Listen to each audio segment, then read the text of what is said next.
Welcome to episode 135 of Stageworthy. I'm your host, Phil Rickaby.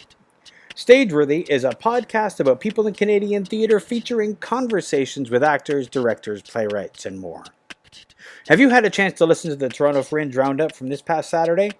On Saturday, I sat down with a group of artists from a few Toronto Fringe shows, and we talked about their shows, Fringe in general, and what shows they've loved. And we'll do it again this Saturday, July 14th, and this time we will stream it live at 10 a.m. So watch the Stageworthy Twitter feed for the link to listen live. The episode will also be posted to the regular feed before noon on Saturday. If you want to drop me a line, I would love to hear from you.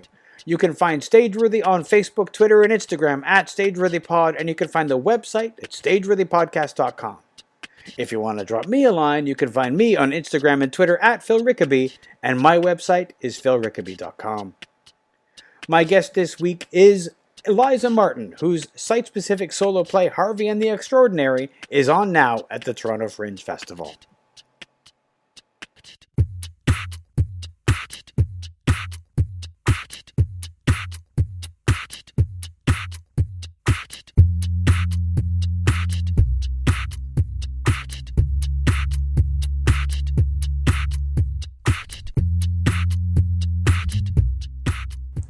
So how was O?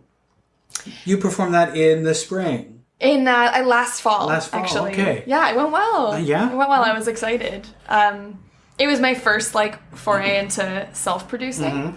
So I was definitely nervous doing that. I don't think that is my strong suit. But it was such an education, which was great. I learned a lot. Was it your first solo play, or? O is, but it wasn't my first time performing it. Okay. So O actually has quite a long history. Okay. But that was my first time self-producing. So. All right. It is a pretty unique skill. It's one that you end up doing it out of necessity rather than because you particularly want to. Yeah. And it was so wonderful. I learned so much. Yeah. And I think everyone should do it just to learn all the things you can learn from it. But it also clarified for me what I feel like my strengths and weaknesses are. Yeah. And it taught me how to work on that. I had to become strong at things that normally I'd be terrified of and would run from. So. The idea, self-promotion. Oh God. That promoting the show. That's the thing I think that a lot of us are worst at is talking about our work. And then if you want people to come and see it, you have to find a way to talk about your work. When you really want to be it's just a thing. There's nothing special, but you can't promote that way. Yeah, especially while I find in the middle of a process is the time when I am, I'm creating. So I'm nervous. I'm going through my daily mood swings of oh wow, this feels great. This feels terrible. This feels great. Yeah. And that's just my personal private process on all my projects. Oh sure. And that's just my own journey, right? But I think that we all have aspects of that, you know? It's tough. And that's the time to self-promote. That's the time when you're getting on the internet and sort of and you want to promote because I've always been working with such wonderful people. So I want to promote their work. And it's so funny how we're so willing to speak up for others. Oh, sure, yeah. I'm so in love with all of my co-creators and all of my team members. And so I want to promote their work. But I'm it's my own work as well. I know.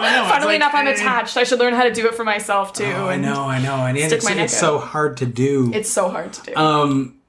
I always try to front load. I'll do my poster long before I start rehearsing. Because I know I can't do that while I'm going through all of the terrible things, Yeah. So I'll try to write... Can I write a press release beforehand? Can I That's so smart. do all these things? That I learned from trial and error, but it's that's how I have to do it now is front load, and then I don't have to worry about it. And then when I'm in the middle of it, everything is there that I just need to, for Fringe, for example, I just here's all the things I need. 5 minutes, boom, everything's ready to go, and I don't have to freak out. It's so smart. Yeah, that's such a smart thing to do. I have not mastered that, but also I said I self-produced, but at the same time, it was such a team effort. Yeah. I look back and I'm truly the stuff that I was supposed to do as a producer, so much of it fell to like kind friends. Yes. Or team members that were like, don't worry, like I've got that. I'll hop up and do that. Yeah. Which was like, I was very, very lucky. Yeah. If you want to describe that. Yeah.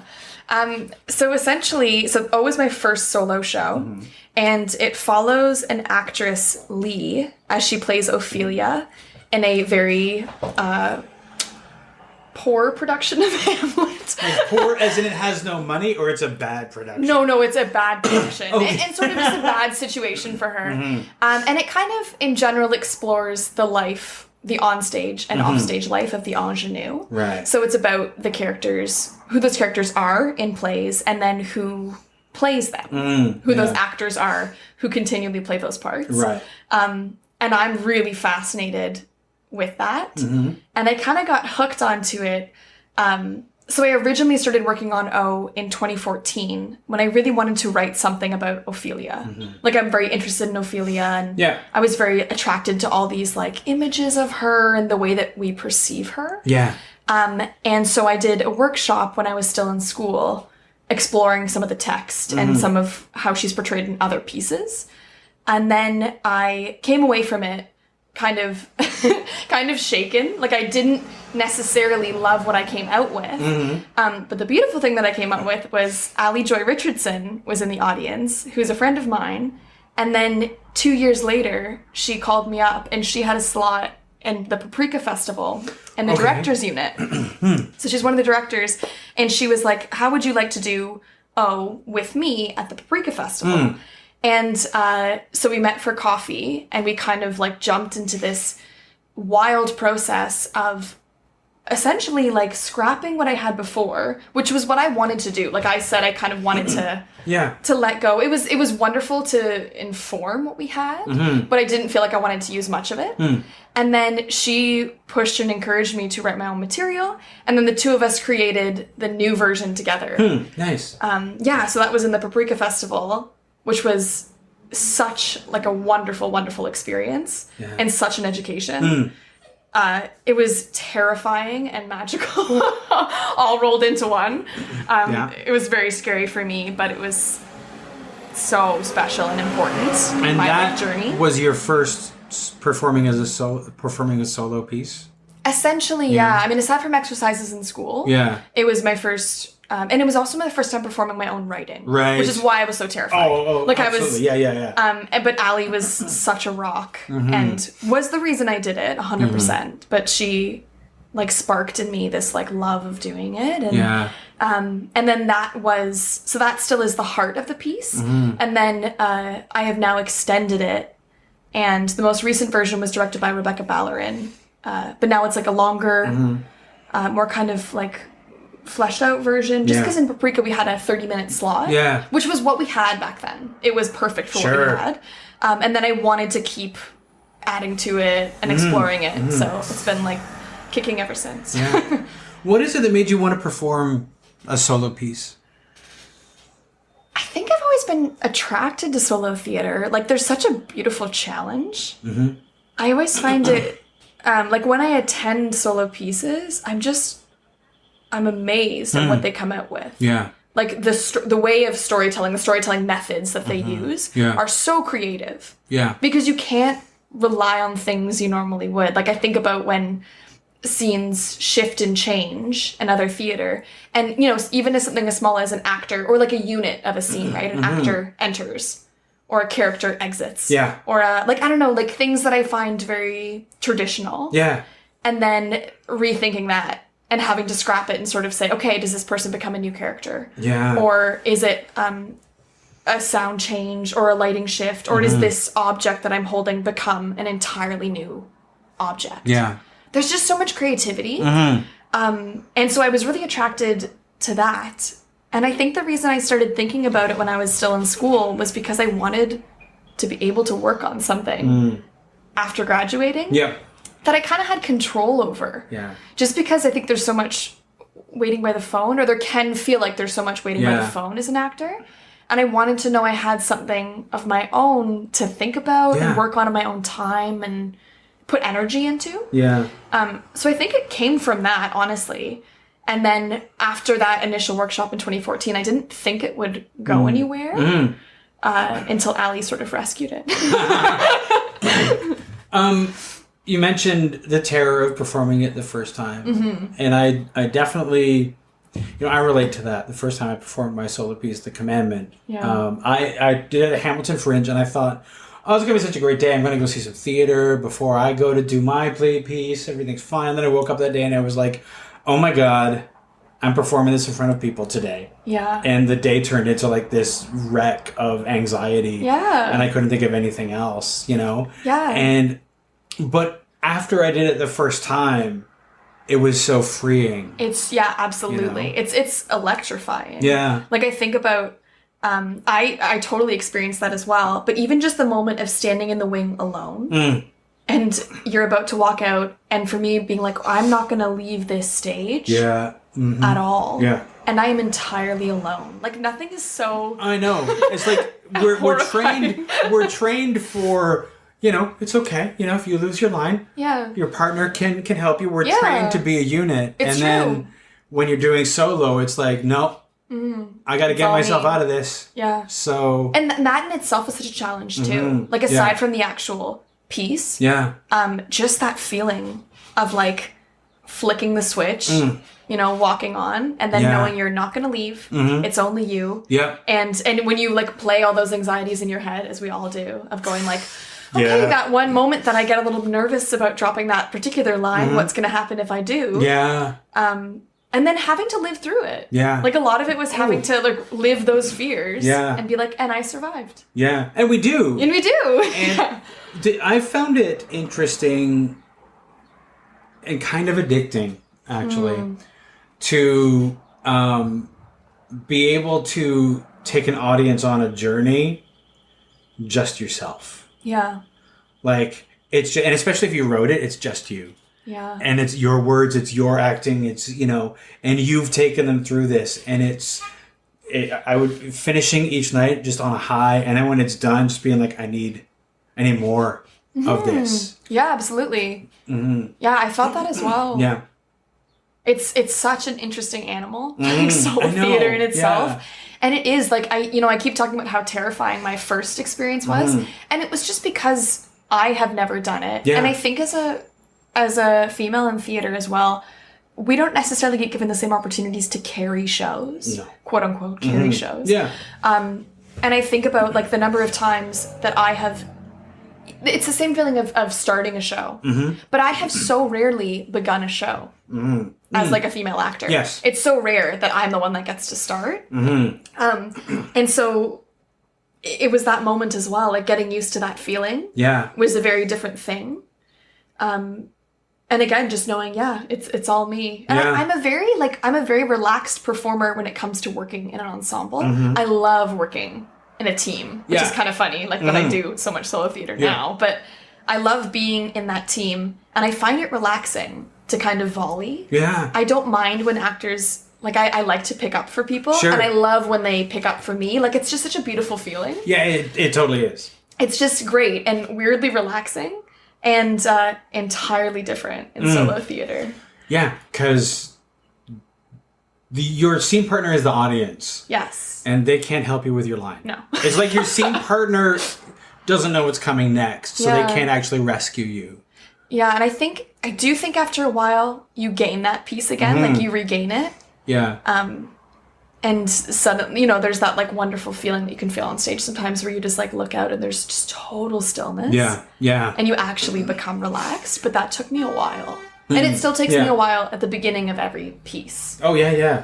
I found the hardest thing was, and I hadn't considered this until my director said it, was that, so since your scene partner is the audience, you have to make eye contact with the people you can see. Yeah. And I was like, wait, with the audience?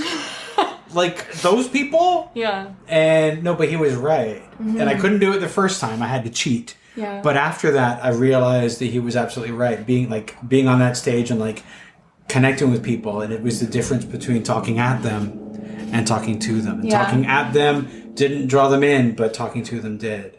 It's true, yeah. Yeah, I found at the beginning that was I would lose things. Like I'd be so lost for a second. And because you're doing all this strange like acrobatic work in your head of like, oh look, it's Sylvia. Oh hey Sylvia, I wonder what she's doing here. I don't know, like all this kind of weird stuff that we secretly do, I think sometimes. And then later I found, as you found, that it, like they are, you know, the scene partner. You do feel like you're talking to them. Yes, yeah. Eventually, not at them, but I experienced the same thing. Well, it can be so hard because we're not used to talking to our audience. No. Our audience can be intimidating. Yeah. You know? Like, and in most cases in, you know, Toronto theater world, you know them. You know like 90% of them, I find. So I'm like, oh look, it's Aunt Judy or whoever it is. But you know, you always want... I understand the people who sit in the front row. They're like your friends and they sit in the front row. But I'm always like, could you not?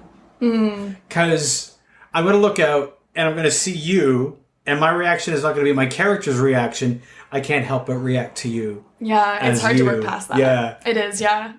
I feel like, again, that's like one of the things that slowly is coming more easily to me. But I also love when it's an actor because you can always tell. Oh, because they're like, as soon as you look at them, they like lean forward and they start to try to work with you. Yeah, and they drop in with you. Yes, it's really beautiful. Yeah.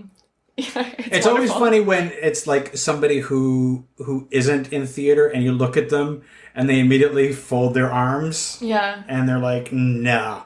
Or they look away. Oh yeah. I've had that happen so many times. But when that happened to me, I was like, okay, you're my new project for this whole show. Like you are my guy. I do nothing but talk to you. Yeah. You know? And they weren't eventually. I think they're afraid that you're gonna make them do audience participation. Yes. Yeah, that's very true. Happily enough, yeah, in O, there's no audience participation, but a lot of speaking to them.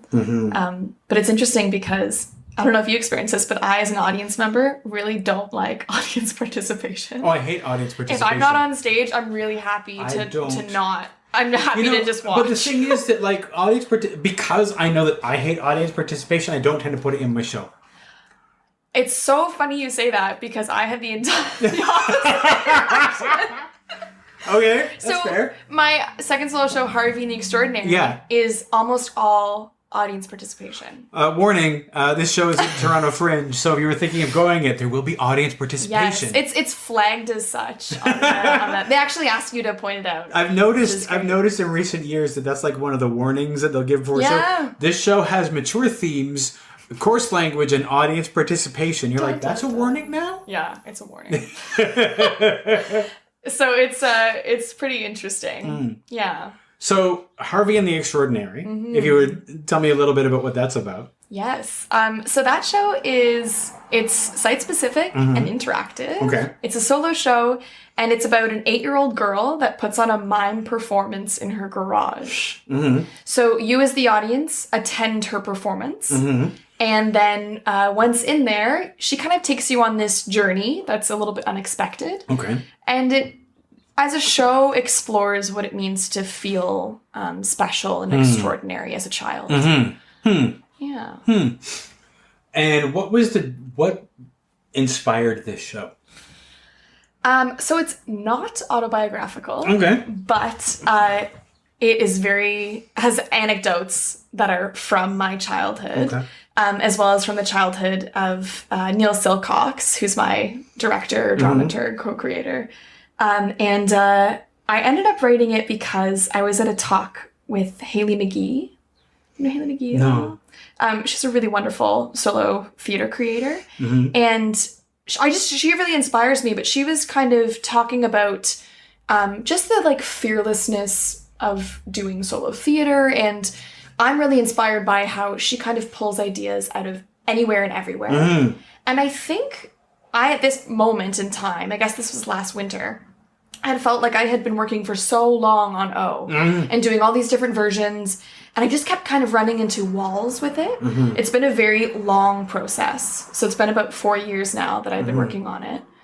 And I went home and I just was so like revved up and inspired to just do something that would come quickly and easily and with the spirit of why not. Yeah. And so I, as a child, wanted to be a mime. That was the way I ended up going into theater. Okay. Is because I was really obsessed with mime. And so I just thought, wouldn't it be funny if it was just about a girl who wanted to put a mime show on in her garage, and everyone just came to her show, and the show was the mime show, but like a terribly executed childlike version. Okay.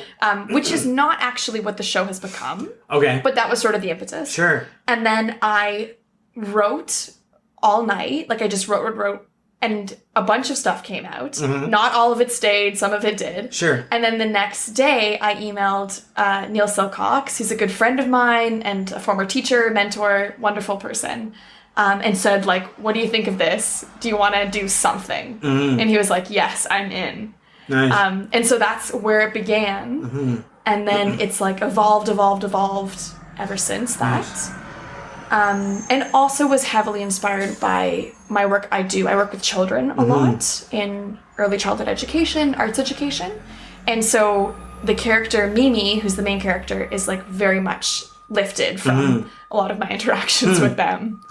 Can we back up to the part where you wanted to be a mime when you were a child? So I'm going to skip over that. I'm kidding. No. What was the first mime that you encountered? I actually have no idea. Okay. I really wish I could remember because it was huge for me. Like it was very much my focus and goal. And I don't know. I don't know if it was in a movie. And my stepfather really loved Red Skelton. Okay. And so I don't know if it was this sort of like clowny inspired humor that I saw, or if I saw some kind of street performance. I don't know. Wow. I'm not positive, but I was very obsessed with mime at a very early age. And the Tooth Fairy used to leave me mime equipment. So I got, which is like a big part of the show now that happens for Mimi the character. I received mime gloves from the Tooth Fairy, and I got a little beret, and I got a mime video cassette, mime books, like you name it. Wow. Some kids got toonies, but you got what you really wanted. I got mime equipment. Yeah. And then my parents, I wonder, we've never really had a discussion about it. I wonder if they were like a little bit concerned or confused. I don't know. But they ended up putting me into drama classes as a child. And then I sort of fell into it from there. So it was mime first. Yes. And then they were like, we don't know what to do with this. Let's put her into theater classes or to drama classes. Yeah, they were like, let's broaden this. Yeah. This is weird. We need to start her talking about stuff. Yeah, she keeps walking her mime dog at parties. Yeah, it's really weird. She keeps walking in the wind. She keeps getting stuck in this box, all She's constantly blowing away. We're worried about her. Yeah, so I ended up Were you any good as a kid as a mime? That I cannot confirm. No? I would like to believe I was. Okay, I got my that. siblings into it. Okay. We used to play mime sports. Mime? Okay. What are mime sports? Well, simply a sport, such as like badminton. And there were mime rackets and a mime birdie. And so we would play a mime sport. Nice. And somehow someone would win and someone would lose. You had to be a good teammate, good sport. Yeah, you totally did. Yeah.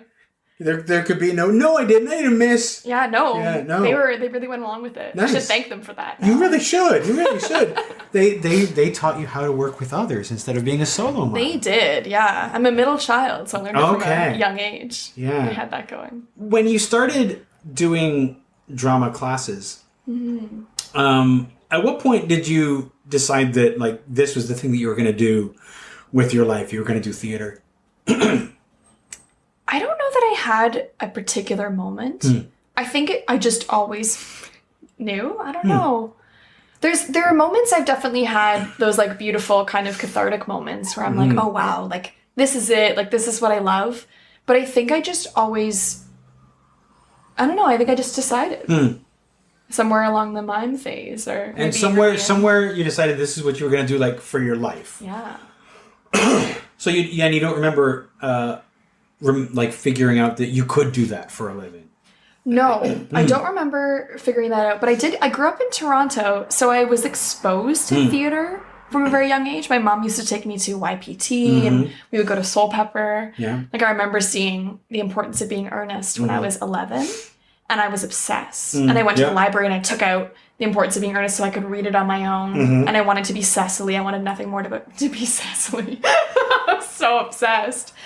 And So yeah, I was very lucky in that way. Like my mom, I think they realized, hence the tooth fairy. Yeah. And they were really wonderful about feeding that. Yeah. Like I kind of did my own thing, but they understood that about me, and we went to go see theater and did a lot of reading. I read a lot and a lot of plays and such growing up. So when you were in high school, and you sat down with a guidance counselor.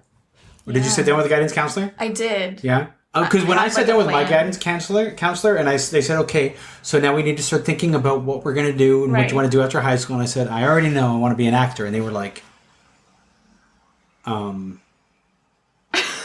no.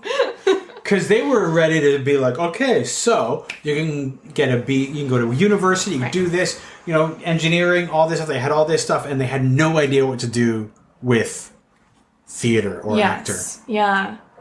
I didn't have that experience. I went to Cardinal Carter Academy for the Arts. That helps. It did help. That helps. It was, they were fantastic. So they were not shocked. No, I imagine not. And they did have the resources to point me in the right direction, which was wonderful. But at that time, I actually had already, hilarious enough, decided where I was going.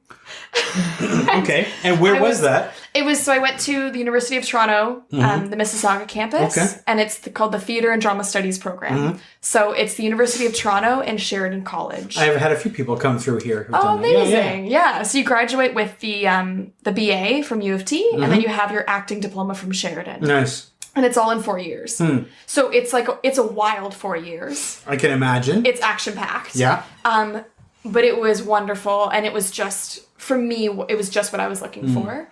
And I actually was pointed in the direction by Neil Silcox, who is my co-creator on Harvey the Extraordinary. Full circle. It all does with me. And so I had met him through the Toronto Youth Theatre. He ended up becoming the artistic director of the Toronto Youth Theatre, and he was a mentor for me and a director. And he went to the same program, and so I, very much looked up to him and was like, what a wonderful person. What a great performer. I had seen his work as well, and knew I was going to apply there. And I was very much like a child or a young person that was about vibes and feelings. Like I just sort of decided, I was like, this is it. And this is what I will do. And it's not that I expected to get in. It's just that I felt that it was right. And so I very much did you have a backup? If you're like, if I don't get in, this is what I will do? Okay. Yeah, I very much did. And my parents, though they were very supportive, I'm the only artist in my family for the most part. My aunt is a musician and she's wonderful. I have an uncle who's an artist, but of my sort of generation, I'm the only artist. And so I applied to 10 universities and I applied to 3 theater schools. And for some reason, I had decided that if I didn't get into theater school, again, this is the flaw of my strange system, but I was like, it must be a sign. And then I won't go. Oh my God. I know. Oh my God. Which is so, I know, it's very sad to look back on. That's giving me anxiety right now. Just like, if I don't get into university, I'm going to kill my dream. You know what? I look back and I'm like, oh my goodness, how did I think like that? And older me doesn't at all, but I did at the time. I just thought it must be a sign and I won't go. But I felt in my heart of hearts that I was like, I need to go to the U of T, like the Theatre Arundel program, Theatre and Drama Studies. And I got in and I went. So that was a beautiful thing. But my parents also very realistically sort of said, like, we want you to get a degree either way. So if you don't do theater school, you need to go and do something, which I agree with. I appreciate them doing that because I love to learn and I knew I wanted to go to school either way. And so I wanted to get a degree. So I was happy I did. But a lot of pressure. Looking back, I'm like, I can't even understand how much pressure I put on myself. Bizarre. So I guess I was lucky that I did get in. You got into the school that you wanted to, that you were like, this is the school for me. Yeah, I was very lucky. I got into the 3, but I knew I wanted U of T. Which 3 did you get into? Windsor, Ryerson, and the U of T Sheridan. Okay. Yeah. I auditioned for, this was a long time ago. I auditioned for basically 2 theater schools. I auditioned for Ryerson. I auditioned for George Brown. Oh, yeah. And I got into Ryerson and George Brown. Oh, yeah. And I chose George Brown. Right. I was glad I did it at the time because I heard about Ryerson doing the come stand on the stage in a bathing suit and we will tell you what's wrong with your body. And I was like, I can't do that. Oh my God. I'm not doing that. Yeah. No, thank you. Wow. So, yeah. I love the George Brown program. I actually wanted to. I wanted to apply there. My parents, unfortunately, kind of... They were like, you need to get a degree? Yeah, they pushed me away, which is totally fine. Everyone has their own path. Yeah. But I also think I look back and I was very much a nervous young person. Yeah. Still am a nervous person. I don't think I could have handled the idea that I wouldn't be invited back every year. Fuck, I was scared, so I'm glad I didn't. No, and the thing is that, I mean, that's something that I didn't really think about until I was in, I started at George Brown and we started getting towards the Christmas break. The idea that there were people who were not coming back. Right.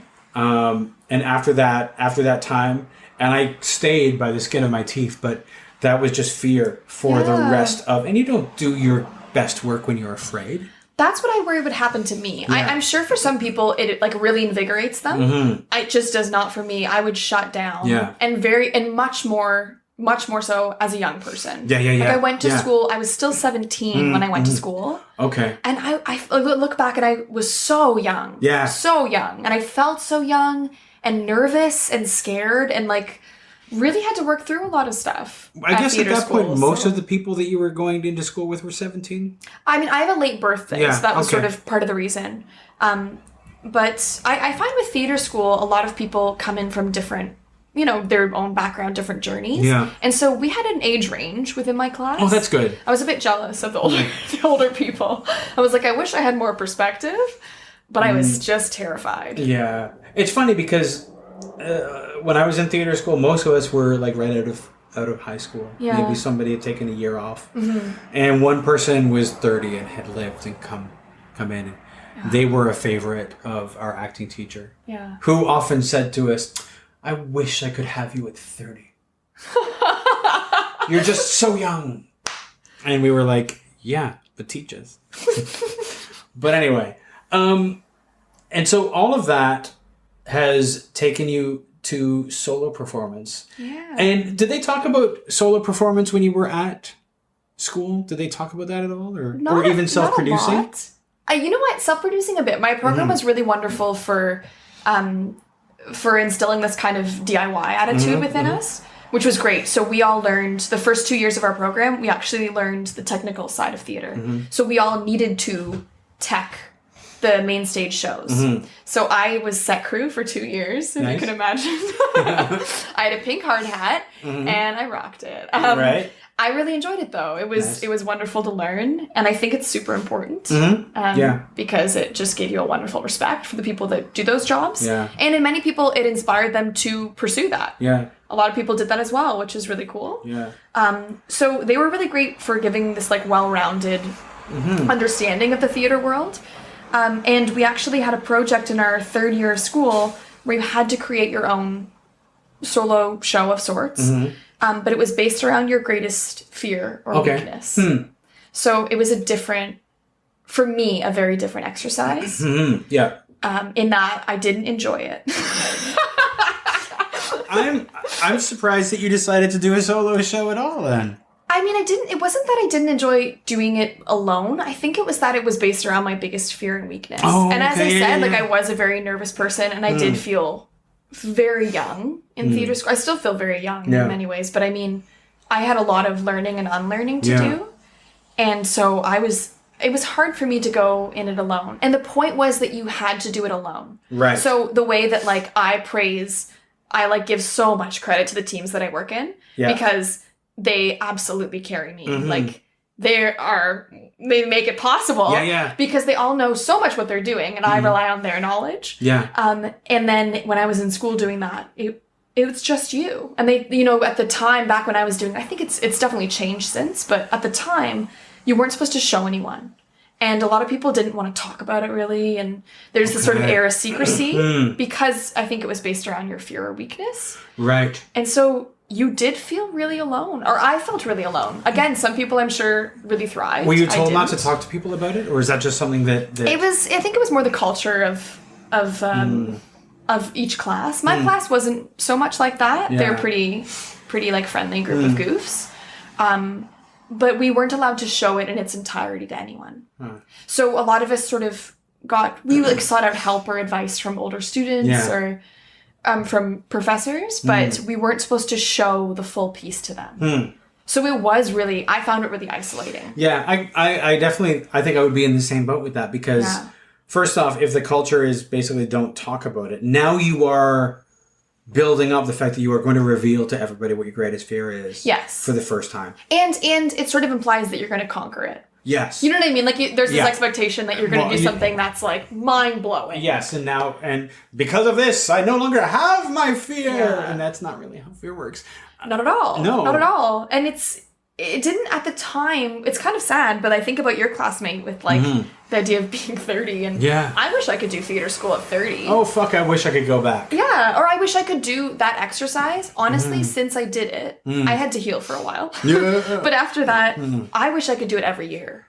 Because now, I'm a person who wants to dig into that, and I feel healthy and ready to do it. But at the time, I just, like, what I gained from it was that I thought I was going to die, essentially. Like, I thought nothing was scarier. And on the day I showed up, I walked on stage. I did something.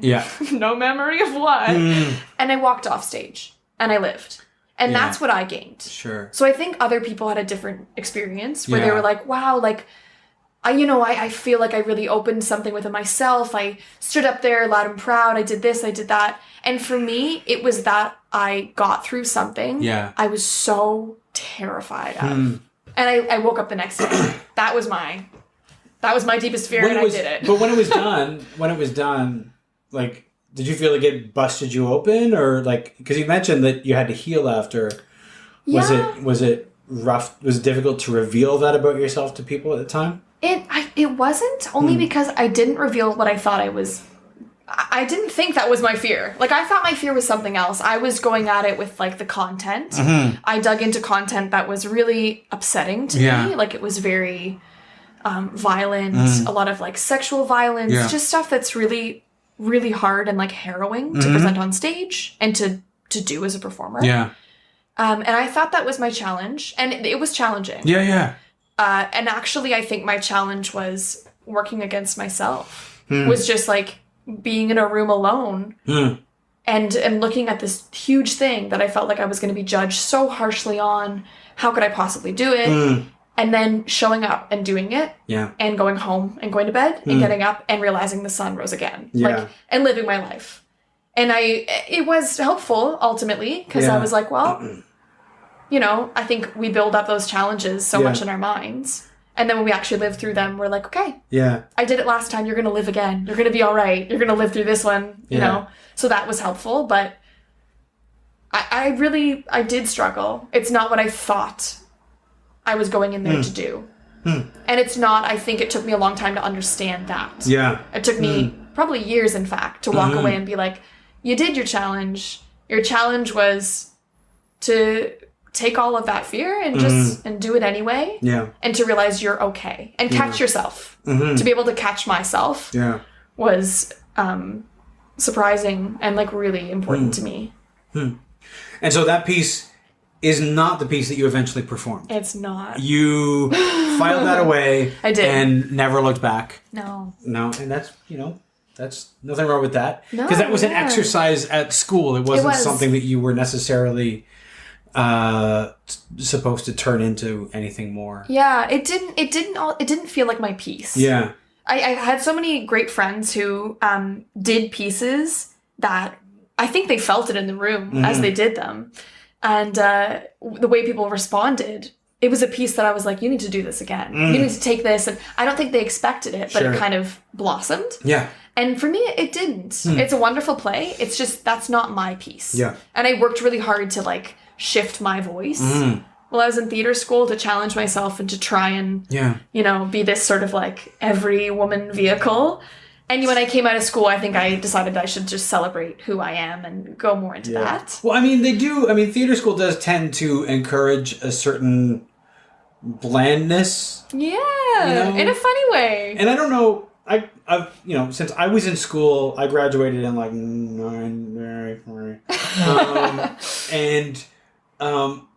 I was like, I look at some of the people that I work with or that I've talked to on the podcast, and they seem like such individuals in a way that I don't think that was encouraged at a certain point. Yeah. But maybe that hasn't gone away, that they're still teaching people or trying to convince people to be anything when you walk into that room. And I don't think you can be... I don't know. It's hard to say. Like, I know my own experience but it's hard to know how much of that was me, to be honest. Like, I'm very much, and again, going to school so young, but at heart, such a people pleaser. Yeah. Like, I really had to dig into that because my experience in theater school was working, and I love to work. I love to study. Yeah. I love to, very much a good student thing. Yeah. Where I worked so hard to fit into all the like nooks and crannies and make myself into the things I saw rewarded. Yep. So I worked really hard to do that. And then I felt later in theater school, and when I got out into the world, I was like, oh, wow, that doesn't reward anyone, number one. And number two, it doesn't feel rewarding. Yeah. Like, it didn't feel good. Yeah. But I didn't know it at the time. I think I needed a lot of like perspective to look back and see that. Yeah. But it's hard because you're being marked, right? And that's something for a person like me that I could not get away from. No. I was like, I want to do my very best and like get great marks and do all this stuff. And are you really doing the best for your art? Or are you really opening up yourself as an artist? I don't know. It's so hard because theater school can have such a profound effect that can take years to deal with. Yes. I can remember finishing theater school, and I think for about 10 years I was still trying to impress my acting teacher at theater school. Absolutely, yeah. And you respect them. Like, I had so many fantastic teachers who I cared for and respected. Yeah. And they come see my work, and I'm so aware of them in the room. Like, you can't, it's so hard to get rid of that. I never want to know. Oh, yeah. I never want to know. And good stage managers that I've had have been like, don't tell him. They'll like come into the room before, and they'll be like, or even if they're really smart, like before we get to performances, do you want to know when there's somebody in the room? Do you want to know if there's a reviewer or a Derek Chua or whatever? Do you want to know? And my answer is always, no, I'm going to find out after. Yeah. Or maybe if I'm talking to the audience, while I'm on stage, that's okay, but I don't want to freak out beforehand, Yeah, absolutely. I think that's true. I feel the same about it. I like when I get the wink that there might be someone that I'm nervous for. And usually I've been lucky because I've worked with a lot of stage managers who know me quite well. Like one of my dear friends, Lucy McPhee, stage managed several times now. And so, I'm very lucky because she's a friend, and I've been lucky in that. Yeah. So people know me, and I think they know what would suit me best, which is really nice. So I kind of like to know maybe if I have a reason to be nervous, but I don't want to hear names. I don't want to literally know who that person is. I honestly don't know if I want to know at all. Because if I have a reason to be nervous, then I'm gonna freak out. I'll play like these games in my brain, like who could it be, and I'm gonna mess up. I don't mind the question mark. I find it a little bit exciting. But if I know a name, I will think about it, which I don't like. No. I don't like really to... I'm scared of seeing. Yeah. I'm scared of like looking out and talking to the audience, being like, oh, wow, that's that person. And I had when I was performing The Commandment, I knew it was that it wouldn't work to have me like walk out on stage. So I knew I had to come from the back of the house. Yes. And because of Fringe, I couldn't like really wait outside. So I had to wait at the back. And so I had devised this whole like, I'm wearing a hoodie with the hood up. I've got my earphones in so I can't hear any voices. Like I will be in my own world because I couldn't deal with the idea of like performing that play and beforehand being like, oh, hey, Phil, how you doing? Hey, good to see you, whatever. Yeah. Or even seeing like somebody that I knew. I just couldn't deal with it. That's very fair. Yeah. Yeah, it's funny because in the workshop we did of Harvey and the Extraordinary last summer, it's very much, so it is interactive, and Mimi as a character sort of greets the audience as they come in. And that was funny too. Like it was sort of my personal start was different than the actual show start. Yeah. It was, however much before I was already in character interacting and And it was funny because the workshop was it was kind of a small private workshop. So a lot of my peers or theater makers who I loved and respected. Mm-hmm. And it was funny because they weren't necessarily sure walking up towards the space. And it's this lovely garage space that has been lovingly given to us by our friends Sarah and Jeff. And as they were coming up to the space, they could see me. But I think they're doing, this kind of... They're doing... Am I supposed to see you? Yeah, am I supposed to see... Do I greet you? What am I supposed to do? Is she in character? Or is there just no backstage area? Mm-hmm, or... You know what I mean? I watch them putting that together. Yeah. And then they walk up and I'm greeting them in character. So it's kind of funny, watching that negotiation. Mm-hmm. It's thrilling, actually, as an actor. What did you learn from the workshop that informed Harvey and the Extraordinary for this iteration? I learned so much. Honestly, it was a gift to have an audience because it is so interactive. Mm-hmm. It was necessary. Yeah.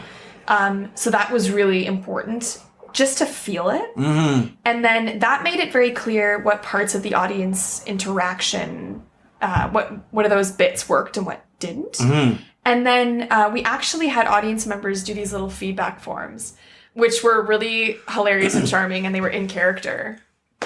So Neil and I wrote those, and we had a ton of fun doing that. Right. And they were sort of this silly way of getting at what we wanted, which was to hear what their experience was like as an audience member. And they were really helpful. We took so many of the thoughts and comments, all of them in a big sense. But, we took so many of those and plugged them into the new version. And I've since been doing a lot of rewriting and reworking with Neil. And then we have come out with a slightly longer, I think ever so slightly longer version. Mm-hmm. And then sort of plugging in a bunch of the notes and thoughts from the audience. So they were integral really to the new version. Are you in the same garage for Fringe this year? Yes, I am. And what's its proximity like to the Fringe neighborhood? It's a few blocks from the patio. Oh, that's great. We're so lucky. You're very lucky. We're great. Incredibly lucky. Yeah. And we're hosted by some wonderful people. Nice. And Cardinal Funeral Homes have given us their accessible washrooms across the street. Nice. So it's in an alleyway. It's off an alleyway called the College Way, College Place alleyway. No, I'm gonna mess it up. Anyway, a few blocks from the Fringe patio. People will be able to find it in the Fringe program. And there will be, yes, they will. Yeah. And there'll be hilarious child-made signage in the neighborhood. Nice. So don't you worry. Okay. Eliza, where can we find you online? So I have a website, as you know, www.elizamartin.ca. Mm-hmm. And on Twitter, I am Lizy Doolittle. Mm-hmm. So at Lizy Doolittle. Nice. Yeah. Thank you so much. It's been a lot of fun. Yeah, thank you for having me.